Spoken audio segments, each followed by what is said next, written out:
Hello friends, welcome my YouTube channel RG tech. मेरा नाम है राजन गुप्ता और आज मैं आप लोगों को बताने वाला हूँ बोल्ट के बारे में। बोल्ट पर लिखे इन नंबर्स के बारे में।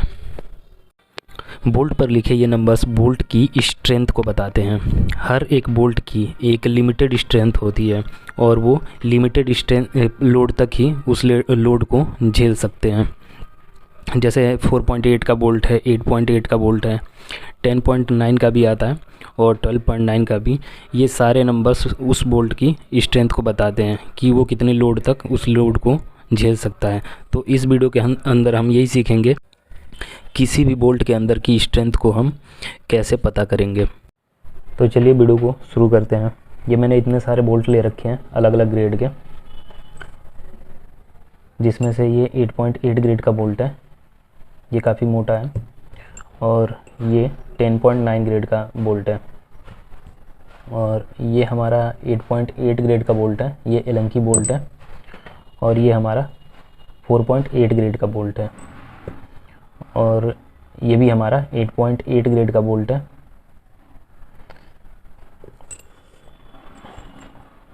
तो ये जो हमारा बोल्ट है 8.8 ग्रेड का और ये छोटा सा बोल्ट है, ये भी 8.8 ग्रेड का बोल्ट है। तो इन दोनों की जो स्ट्रेंथ है वो सेम है। और ये 4.8 ग्रेड का बोल्ट है, ये छोटे वाले से काफ़ी मोटा भी है और बड़ा भी है। फिर भी इसकी जो स्ट्रेंथ है ये इस वाले बोल्ट से कम है, क्योंकि इसके अंदर जो रॉ मटेरियल लगा हुआ है, रॉ मटेरियल के अंदर जो केमिकल कंपोजिशन होती है उसकी कुछ और होगी और इस 8.8 ग्रेड वाले रॉ मटेरियल के बोल्ट की रॉ मटेरियल की केमिकल कंपोजिशन अलग होगी। तो किसी भी बोल्ट के अंदर दो तरीके की स्ट्रेंथ होती है, एक अल्टीमेट स्ट्रेंथ होती है और एक यील्ड स्ट्रेंथ होती है। तो इस स्ट्रेंथ को हम कैसे निकालेंगे वो चीज़ हम समझते हैं मैथमेटिकली। किसी भी बोल्ट के अंदर दो तरीके की स्ट्रेंथ होती है, एक होती है अल्टीमेट स्ट्रेंथ, पहला अल्टीमेट स्ट्रेंथ होती है,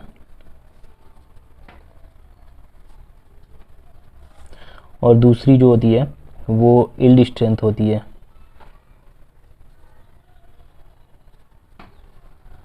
तो हमारा कोई भी बोल्ट है, जैसे ये हमारा 8.8 ग्रेड का बोल्ट है, 8.8 ग्रेड का बोल्ट, तो इसका जो पहला 8 है, ये पहला 8 जो है ये अल्टीमेट स्ट्रेंथ है और पॉइंट के बाद ये जो दूसरा जो 8 है ये हमारा यील्ड स्ट्रेंथ होता है।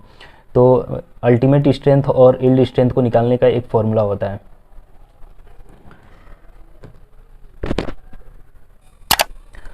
जैसे हमारा ये 8.8 ग्रेड का बोल्ट है, 8.8 ग्रेड का बोल्ट है, इसे हम x मान लेते हैं और इसे हम y मान लेते हैं, इसके फॉर्म में लिख लेते हैं। तो ये जो हमारा पहला होता है अल्टीमेट स्ट्रेंथ, इसे निकालने का एक फॉर्मूला होता है x इंटू 100, x इंटू 100। तो हमारा x की जगह पे ये 8 है, तो इसको हम 8 को उतार देंगे, 8 इंटू 100 कर देंगे, तो इसको मल्टीप्लाई करेंगे तो 800 आ जाएगा।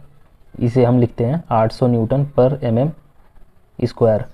न्यूटन हम इसलिए लिखते हैं क्योंकि फोर्स का जो यूनिट होता है वो न्यूटन ही होता है। इसे हम MPa भी लिख सकते हैं, मेगा पास्कल। तो जो हमारा 8.8 ग्रेड का बोल्ट है उसकी अल्टीमेट स्ट्रेंथ है 800। अल्टीमेट स्ट्रेंथ जो होती है वो उसकी मैक्सिमम पावर होती है। अल्टीमेट का मतलब फाइनल जो एंड पॉइंट होता है, 800 न्यूटन पे जाके ये जो बोल्ट हमारा है ये टूट जाएगा। और दूसरा होता है हमारा यील्ड स्ट्रेंथ।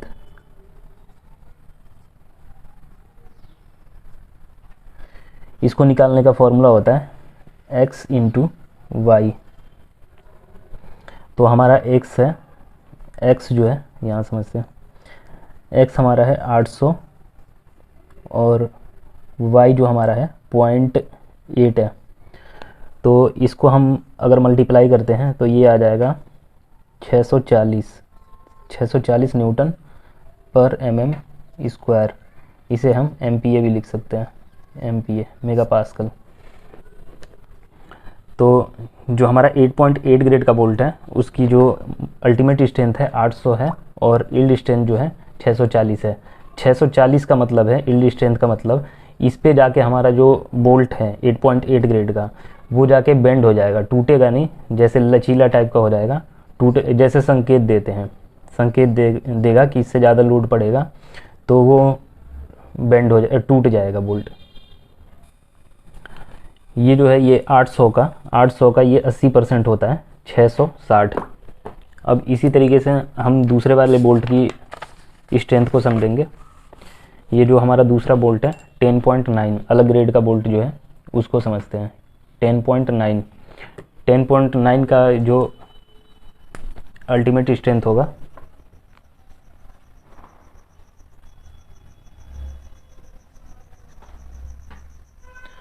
उसको हम किस तरीके से निकालेंगे ये समझते हैं।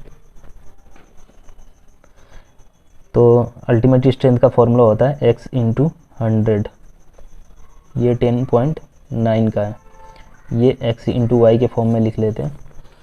तो x हमारा यहाँ पे 10 है इंटू 100, तो इसे हम मल्टीप्लाई करेंगे 10 को 100 से, तो ये निकल के आ जाएगा 1000 न्यूटन पर mm स्क्वायर या MPa।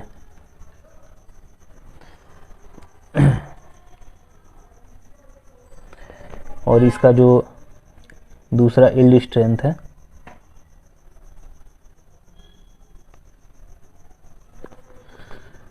उसका फॉर्मूला होगा x इंटू वाई। तो x हमारा निकल गया है 1000 इंटू मल्टीप्लाइड बाई 0.9, तो ये हमारा हो जाएगा 900। जो ये 1000 का 90% होगा ये 900 आ जाएगा। तो ये हमारा अल्टीमेट स्ट्रेंथ है जिस पे जो 10.9 का जो ग्रेड का बोल्ट है वो 1000 न्यूटन पे जाके टूट जाएगा और 900 बोल्ट इसका यील्ड स्ट्रेंथ है, 900 पे जाके ये बेंड होना शुरू हो जाएगा। तो आशा करता हूँ कि किसी भी बोल्ट का जो किसी भी ग्रेड का बोल्ट है उसकी स्ट्रेंथ जो है वो निकालना आप सीख गए होंगे। तो अगर आप फास्टनर से रिलेटेड हैं या मैकेनिकल इंजीनियरिंग से या इलेक्ट्रिकल इंजीनियरिंग से, तो ये जो हमारा बोल्ट है उसकी स्ट्रेंथ कितनी होनी चाहिए ये पता होना चाहिए आप लोगों को।